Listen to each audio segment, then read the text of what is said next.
Just the way you have other professions like medicine, law, engineering.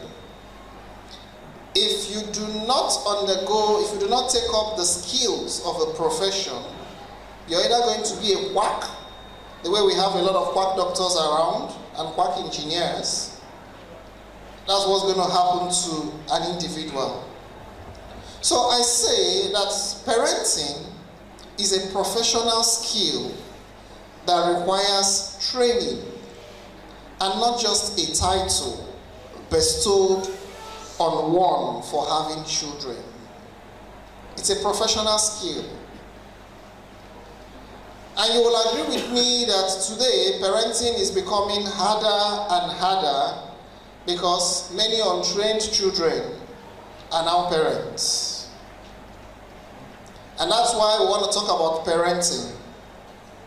So, to lay a good foundation, I'm going to share two stories I have shared several places I went to. True life stories, and we'll use it as our basis to start our talk on parenting. Number one, let's borrow the name and give the young lady the name Rita. Rita is a young girl, a young teenager, who her mother taught her that virginity is key. And as a child of God, you should keep your virginity until marriage. Is that a good teaching? Perfect teaching. And Rita's mom taught her that, and Rita took that and she got into the university. Along the line in the university, Rita met a friend, just like every other young fellow in the university. Rita fell in love with a youth corper. And while they were playing around, Rita said, "Look, my mom has always told me, keep your virginity till you get married. So I need to keep my virginity, no sex." And the youth corper said, "It's okay, I agree with you. But we can keep your virginity. And I can teach you what we can do so that you will keep your virginity, but we can still have sex." And Rita was curious. And the young man taught Rita, and that became their lot. Technically, Rita is still a virgin. True or false? Technically, she's still a virgin. So even if the mother, "Are you still a virgin?" Yes. If you go to the clinic, she's still a virgin, technically. Because she grew up with learning and knowing that keep your virginity until you marry. Story number two. You want to ask me how that one ended? Well, that's why we are here, we'll talk about it. But these are true life stories. I call her Lizzy.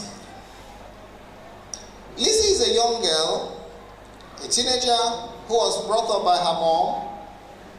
And fortunately, with the Jabba syndrome, Lizzy jabbered and traveled to the States.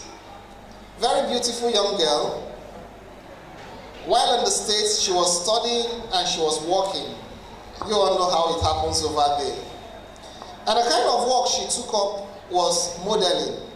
Because she's fine, tall, and slender, so she took up a modeling job. So, and she models, and she was good at it. And she was making some good money. So one day, Lizzy got to work, and her boss called her. "Hey, Lizzy, we got a contract.